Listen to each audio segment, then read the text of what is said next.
रोहित शर्माच्या टीम इंडियानं तब्बल 17 वर्षांनंतर पुन्हा एकदा T20 विश्वचषकावर आपलं नाव कोरलं।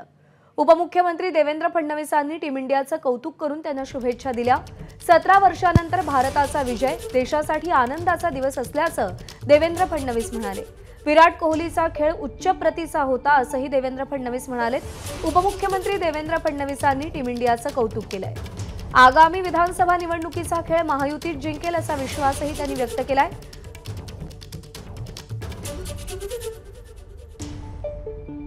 कालच्या विजयानंतर टीम इंडियावरती सर्व स्तरातून कौतुकाचा वर्षाव होतोय। देशातल्या राजकारण्यांनी सुद्धा टीम इंडियाची पाठ थोपटलेली आहे। पंतप्रधान नरेंद्र मोदी यांनी फोनवरून सगळ्या शिलेदारांशी संवाद साधला आणि आता देवेंद्र फडणवीसांनी देखील टीम इंडियाचं अभिनंदन केलेलं आहे। विराटच्या खेळीचं त्यांनी आवर्जून कौतुक केलंय। 17 वर्षानंतर भारताने हा वर्ल्ड कप जिंकलेला आहे।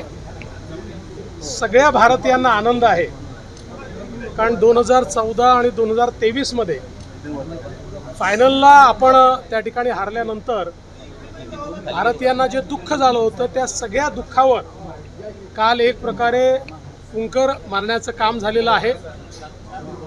आणि ज्या प्रकारे आपली टीम काल खेळली, सगळ्यात महत्त्वाचं काल त्या ठिकाणी विराट कोहली यांची जी इनिंग होती ती मला असं वाटतं की काल त्यांनी या फॉर्मॅटमधनं रिटायरमेंट घोषित केली आहे, पण यापेक्षा अत्युच्च शिखर हे दुसरं असू शकत नाही। आणि त्यासोबत सूर्यकुमार यादव यांनी जो कॅच पकडला तो देखील मला असं वाटतं की एक प्रकारे गेम चेंजर होता।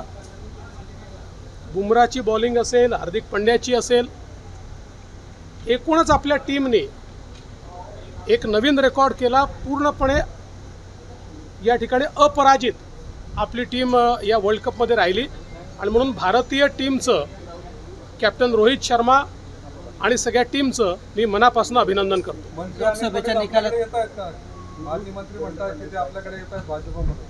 कोण माजी मंत्री? सतीश अण्णा पाटील म्हणतात की भाजपकडे जात आहेत। चांगला आहे, आनंद आहे। लोकसभेच्या निकालानंतर आपण सर्वांना जमिनीवर आणलेलं आहे। त्या लोकसभेच्या निकालानंतर आपण बोध घेणार का असं वक्तव्य राज ठाकरेंनी केलं आहे? त्यांनी काय वक्तव्य केलं मला कल्पना नाही। हो, आगामी काळात जसा टीम इंडियाने खेळ केला, आगामी काळात आपण कसा खेळ करणार आहे विधानसभेसाठी?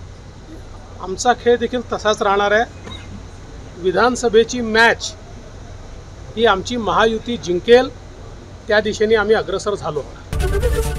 एबीपी माझा, उघडा डोळे बघा नीट।